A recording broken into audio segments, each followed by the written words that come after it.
The U.S. seized two vessels, one in the Caribbean and the other in the North Atlantic. This all comes as the U.S. targets the so-called shadow fleet of ships that illegally transport oil from sanctioned nations like Russia, Iran, and Venezuela.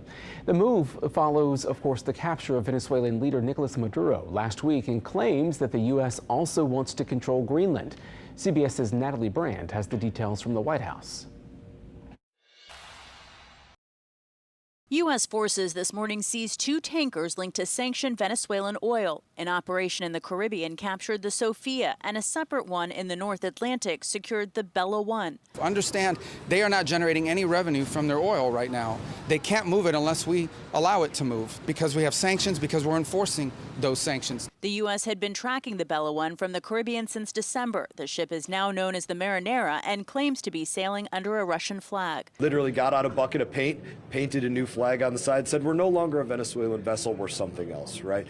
That's not the laws of the sea. These latest seizures come as the Trump administration focuses on Venezuelan oil following the raid to capture Venezuelan leader Nicolas Maduro. In a social media post Tuesday, President Trump said interim authorities in Venezuela will be turning over 30 to 50 million barrels of sanctioned oil to be sold at market prices. Some U.S. lawmakers have questioned the administration's focus on oil and whether there's a long-term plan for Venezuela. This is all about the oil. In their new policy is might makes right.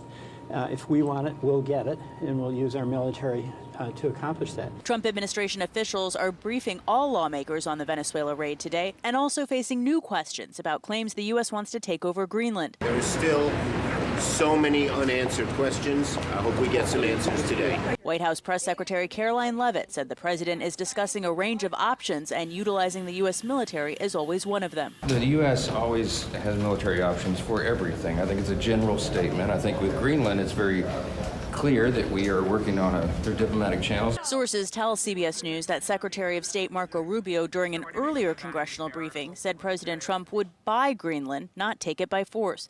Natalie Brand, CBS News, the White House. Greenland has its own parliament, but is a Danish territory. Secretary of State Marco Rubio says he will meet with the foreign ministers for Denmark and Greenland next week in Washington, D.C.